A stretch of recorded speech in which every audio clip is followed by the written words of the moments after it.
Olá pessoal, tudo bem com vocês? Sejam bem-vindos ao Congresso Nacional de Dramaturgia, Conadrama. Eu vim aqui hoje para a gente poder falar um pouquinho sobre trilha sonora, né? Sobre música e filme, sobre a perspectiva da música enquanto narrativa do cinema, né? Enquanto ferramenta narrativa no cinema. Então, bom, primeiro eu vou me apresentar rapidinho para vocês. Meu nome é Vitor Zaffer, eu sou compositor, produtor musical e também professor de música. Eu me formei no Conservatório de Música Contraponto, em piano, guitarra e violino. São três instrumentos completamente distintos, né? Também fiz graduação na USP, né? Licenciatura em música. E depois também fiz, através do CAM, que é o Colégio de Aprendizagem Moderna, o curso de áudio profissional. E então eu trabalho com trilha sonora, né? Que na verdade é música para filmes, séries de televisão e também jogos digitais, os famosos games, né? E a gente vai falar um pouquinho disso tudo nesse webinário. Entre os meus últimos trabalhos está o filme Eu Fico Louco, do youtuber Christian Figueiredo, que estreou agora dia 12 de janeiro nos cinemas. Também fiz a produção do episódio Mãos de Urso, da série Memória Olímpica para a ESPN, uma série que foi um episódio que foi dirigido pelo Karl Hamburger. Bom, então vamos lá. Primeiramente, a gente precisa entender o que é uma trilha sonora, o que compreende uma trilha sonora, né? A trilha sonora é qualquer tipo de som articulado e relacionado ao conteúdo imagético, né? O que é esse conteúdo imagético? Pode ser filmes, teatro, jogos eletrônicos, os games, né? Animações, que são os desenhos, ou seja, qualquer tipo de conteúdo imagético. A gente pode articular e relacionar sons, e esses sons, esse conjunto de sons, vão ser o que a gente chama de trilha sonora, né? Agora, o que são esses conjuntos de sons? Quais sons compõem uma trilha sonora? Os sons que compõem uma trilha sonora são, além da música, né, os ruídos, efeitos sonoros, diálogos, entre outros. Então, quando a gente pensa em trilha sonora, a gente pensa também nos efeitos sonoros do filme, no diálogo entre os personagens, de repente narrador, tudo isso acontecendo junto, né? Essa é a trilha sonora do filme. Agora, quando a gente pensa em música, a música corresponde à trilha musical do filme, né? Eu estou falando do filme, mas aqui compreendendo todo esse tipo de conteúdo imagético, né? E é daí que nasce então o termo audiovisual, né? São essas duas coisas relacionadas, a nossa percepção auditiva junto com a nossa percepção visual. Então, falando sobre trilha musical, uma coisa interessante é a gente fazer uma análise histórica do cinema, como o cinema surgiu, né? E por que a música se relacionou com o cinema. O cinema, do grego kinema, né, significa movimento. Então a primeira exibição comercial foi no dia 28 de dezembro de 1895, na cave do Grande Café Paris, que foi pelos irmãos Lumière, né? Então os irmãos Lumière apresentaram uma máquina chamada cinematógrafo, que é essa que está na figura para vocês. E essa máquina era capaz de dar movimento às imagens estáticas. É uma novidade muito grande, né? Imagine você com aquela tradição da fotografia, de repente as imagens ganham movimento. O interessante é que, paralelo aos irmãos Lumière, também em 1985, na Alemanha, os irmãos Skladanowski também tiveram uma exibição pública onde eles apresentaram uma máquina chamada bioscópio. Embora essa exibição dos irmãos Skladanovsky na Alemanha tenha sido anterior à dos irmãos Lumière, a bibliografia do cinema, grande parte dela, reconhece os irmãos Lumière, essa exibição dos irmãos Lumière, como a primeira exibição comercial, né? E aí nessa apresentação foram exibidos aproximadamente 10 filmes, cada um desses filmes de aproximadamente 40 segundos, né? Isso porque a máquina era uma máquina nova, bastante precária, né? Não tinha condição de ter aqueles rolos imensos com filmes gigantescos, né? E eles ainda não pensavam em uma narrativa no cinema. Eles pensavam em imagens ganhando forma, e isso já era uma novidade, ganhando movimento, desculpa, e isso já era uma novidade muito grande, né? Então, essas duas fotos que estão aí, a do lado esquerdo é o cinematógrafo, né? Do lado direito é o bioscópio. São as duas máquinas, as duas primeiras máquinas a conseguirem dar movimento às imagens estáticas. Então, se a gente for pensar nessa primeira exibição, a música já estava presente nessas primeiras exibições, né? E ela existia, no entanto, enquanto acompanhamento musical. O que eu quero dizer com acompanhamento musical? Não existia aqui ainda nenhum tipo de objetivação da música em relação ao filme. Ou seja, a música que era tocada na sala de exibição não correspondia em tema, em duração, em nenhum tipo de conteúdo em relação ao filme que estava sendo exibido, né? Então, essa primeira exibição, que foram 10 filmes de 40 segundos, e a música poderia ser alguma peça com duração de 5 minutos, 7 minutos, 10 minutos, né? Não tinha nenhum tipo de relação ao conteúdo apresentado na tela. E isso nos faz pensar o porquê, né, da música presente lá nas exibições. O primeiro motivo é que o cinema era uma novidade, né? A tela está ganhando vida. Então London, que é um autor que discute sobre esse assunto, ele diz que o ruído dos projetores era um fator de dispersão constante entre o público, né? Era uma máquina bastante primitiva, então o ruído que esse projetor produzia na sala de exibição era tão grande que as pessoas não conseguiam se silenciar ou se acalmar, ou então se sentirem confortáveis, né, na sala de exibição. Já os teóricos Eisler e Adorno, eles dizem que a sala de exibição era um ambiente inóspito, escuro, quieto e com imagens fantasmagóricas. Então faz bastante sentido, né? A gente pensar numa sala escura, onde de repente uma imagem vai ganhar movimento, né? Isso vindo de toda aquela tradição da fotografia, é uma novidade muito grande. Ou seja, a música estava ali para criar um ambiente confortável para essas pessoas.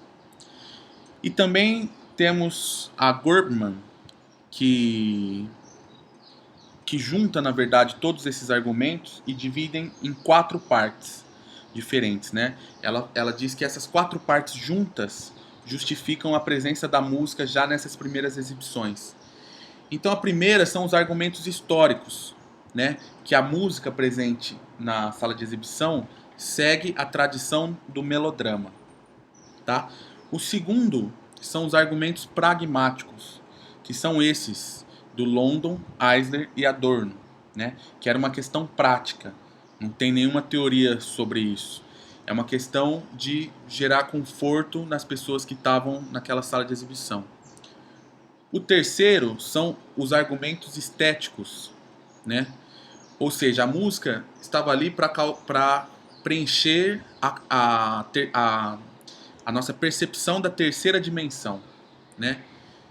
Então, a tela são somente 2 dimensões, né, que é a altura e largura, e a música estava lá para preencher essa terceira dimensão e aumentar a nossa impressão de realidade. E a última parte são os argumentos psicológicos e antropológicos, né, que a música tinha uma função de evocar a coletividade.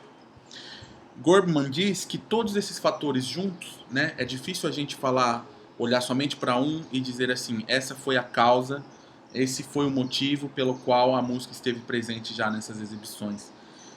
Não, mas se a gente pensar em todos esses motivos juntos, né, essa foi o conjunto de motivos que fizeram com que a música estivesse lá presente. Então Carrasco divide a evolução do acompanhamento musical em 3 fases, né? Acompanhamento musical é a música nesse nível de narrativa, né? Um nível quase que inexistente de narrativa que a gente está discutindo. A primeira fase é essa que não existe nenhuma relação com o discurso narrativo do filme. A segunda fase é quando surge o interesse da objetivação do acompanhamento musical. Ou seja, alguns produtores, algumas produtoras começam a fazer uma sugestão de repertório de músicas adequadas para fazer no acompanhamento musical do seu filme, daquele filme. Esse momento é o início de uma objetivação. Então, imagine que a gente ainda tem questões como a duração do filme e a duração da música, né? Muitas vezes não era a mesma duração. Mas com essa objetivação, os músicos conseguiam escolher o tema da música que eles iam tocar. Por exemplo, se era um filme, se é um romance, né, um gênero.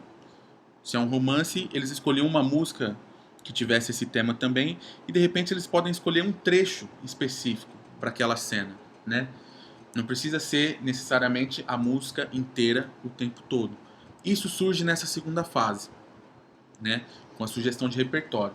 Mas ainda aqui é importante a gente observar que cada sala de exibição tinha o seu grupo musical ou o seu músico responsável, né?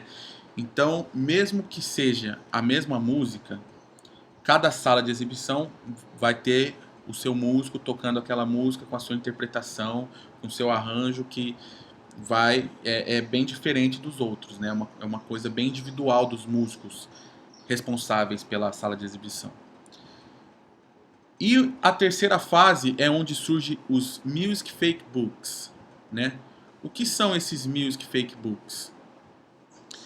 São livros que contêm um catálogo de músicas e essas músicas são catalogadas de acordo com a emoção, né, que elas passam. Eles tinham o nome da música, o nome do compositor e para que tipo de música para que tipo de filme aquela música funciona, né? E isso é muito interessante porque agora a gente começa a surgir uma organização do repertório que se acompanha a filmes, né? Para a gente conseguir cada vez mais aliar a narrativa da música com a narrativa do filme, né? Então, em 1925, a gente tem o início do som sincronizado, né? É aí que começa a ter fim o filme mudo, né? O cinema mudo. Até então a gente estava discutindo sobre o cinema mudo e como a música acompanhava esses filmes, né? No entanto, em 1925, a invenção de uma máquina chamada Movietone, que conseguia reproduzir a película de vídeo e de áudio juntos, né? Surge o cinema com som sincronizado. Mas também tem um fator muito interessante aqui, que quando o cinema surgiu, ele foi uma atividade rentável muito grande, muito grande. E as salas de exibição, os produtores, eles tinham medo de investir no Movietone e de perder essa rentabilidade, né? Imagine você que é uma primeira máquina que consegue sincronizar áudio e vídeo, no entanto, aquela qualidade de áudio precária, com uma projeção de áudio precária, e essa máquina iria competir com a sonoridade de uma orquestra, por exemplo, que eles mantinham dentro de uma sala de exibição, né? Então o Movietone, quando foi lançado, ele não teve uma aceitação muito grande, né, pela indústria cinematográfica. No entanto, em 1926, com a invenção de uma outra máquina também conhecida como Vitaphone, que inclusive é o nome da minha produtora, né? Estreou então em 1926 o filme Dom Juan, na sala dos irmãos Warner. O que levou os irmãos Warner a investirem no Vitaphone? Os irmãos Warner, eles vieram de uma família judaica, né? Fugidos da perseguição que estava acontecendo na Europa. E quando eles chegaram aqui, eles tinham a sala de exibição que estava um pouco ruim das pernas, né? E aí o Vitaphone foi uma tentativa que eles tiveram de reerguer a sala de exibição que eles tinham, né?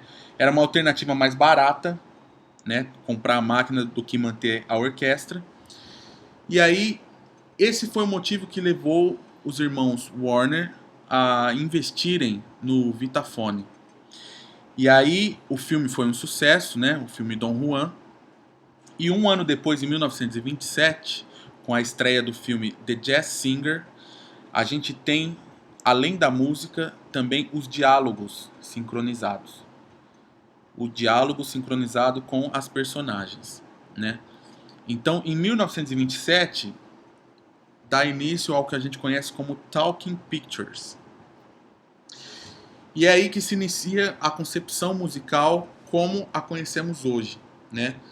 Do filme com o som diálogo sincronizado, com os efeitos sonoros sincronizados e a música também, a música já de repente composta para aquele trecho, ou pode ser uma música escolhida, mas que o arranjador faz um arranjo específico para aquela cena, né? Na duração daquela cena, com tudo que aquela cena precisa, e a música também é sincronizada. Então, se a gente for observar sob esse ponto de vista, né, da música sincronizada no filme, agora falando especificamente de trilha musical, a gente consegue analisar a função da música no tempo e no espaço, né? E essa função da música no tempo e espaço é conhecida como diégese, né? Ou seja, nós temos 3 tipos de sons diferentes no filme.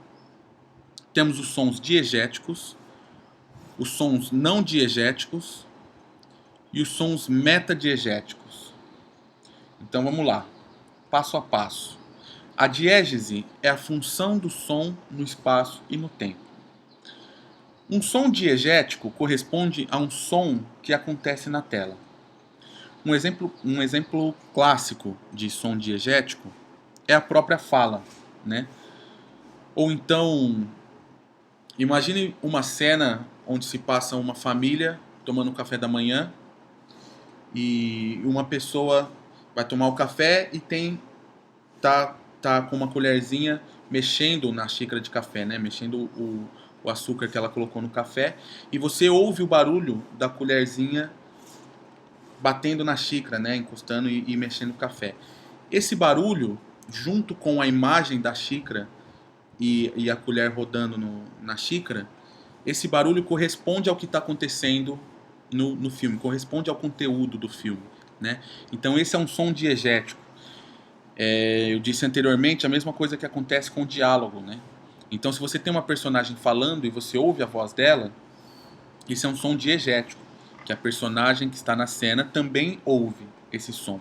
Então, o som, ele pertence à narrativa do filme.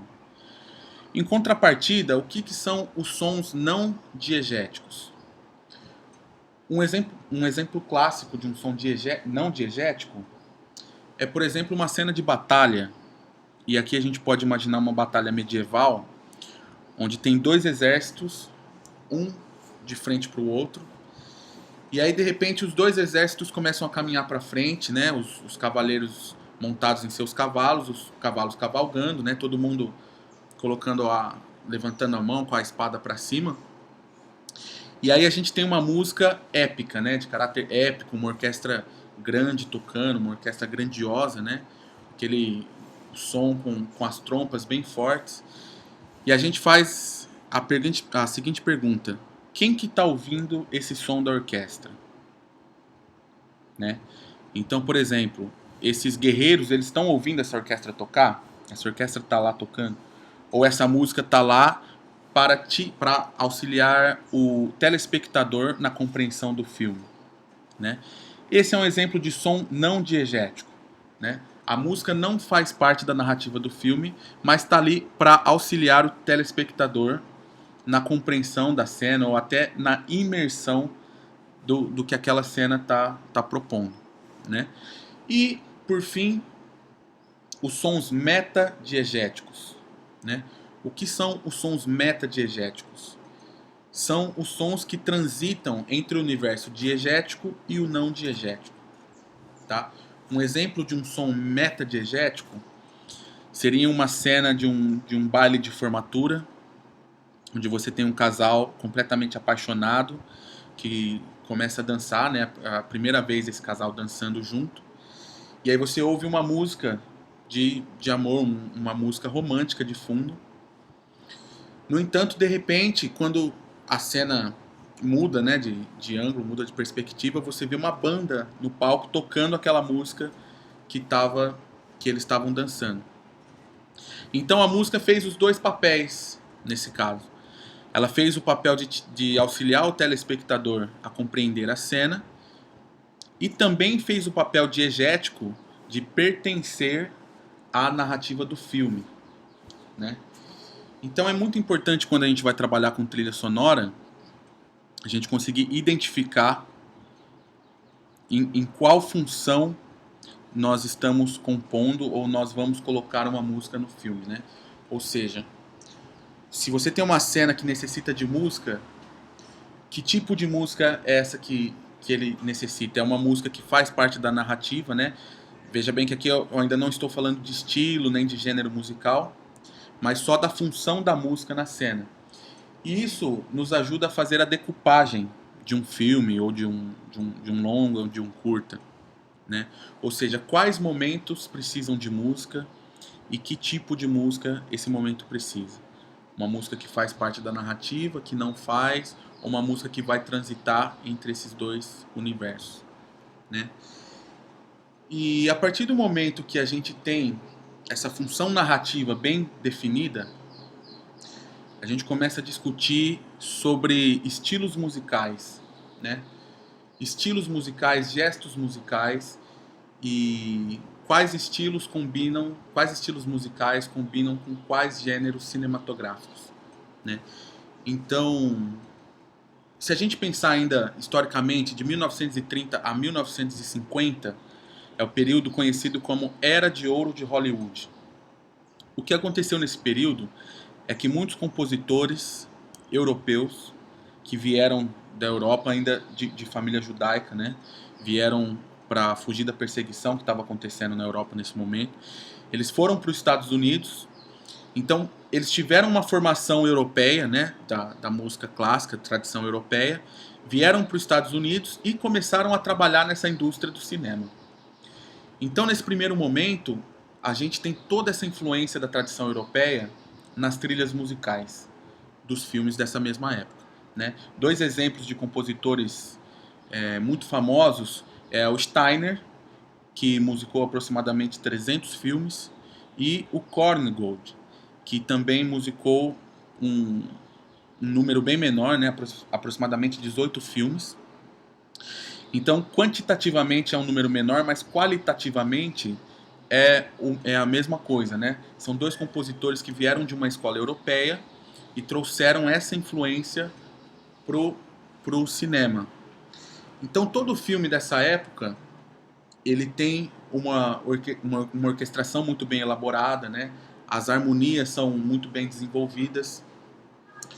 E aí, posteriormente, em 1950, a gente já começa a perceber nas trilhas musicais a influência do jazz e da música contemporânea, né? Outra coisa muito interessante que acontece já nesse segundo período é que os músicos da primeira geração americana pós-indústria cinematográfica estão surgindo, né? Estão apontando para essa indústria. Então começa a surgir uma nova influência musical. E os filmes também tratam já de outras temáticas, né? O advento do rock and roll, difusão da televisão, alcoolismo, drogas e tudo mais. quando a gente começa a pensar nessa perspectiva de estilo, é muito interessante, principalmente em relação a gêneros cinematográficos, porque existe um clichê, né? Existe um clichê que já está na cabeça de todo mundo. Então, por exemplo, se eu falar de um filme de romance, eu posso citar, por exemplo, o Titanic. E você vai observar que na trilha do Titanic é uma orquestra, né? Com melodias super bonitas nos violinos, né? Super aguda, aquela melodia forte. Esse é um clichê de um filme de amor, de um romance, né? Por outro lado, se a gente falar sobre ficção científica, por exemplo, o clichê já é a utilização de sintetizadores, né? De instrumentos como, por exemplo, o theremin, que também é muito utilizado nos filmes de terror. Cada gênero cinematográfico, ele tem alguns clichês, tá? E esses clichês funcionam muito bem, né? Com os filmes que a gente pode separar em uma ordem cronológica e também em uma ordem de gênero cinematográfico, né? Aventura, comédia, romance, ficção científica e por aí vai. Para quem quer discutir mais sobre essa questão de estilo e de gênero, eu tenho o curso no Conservatório de Música Contraponto, né? Que é um curso de trilha sonora e de produção musical, onde a gente fala bastante sobre isso. No entanto, o que eu gostaria de sugerir para vocês é um exercício, né?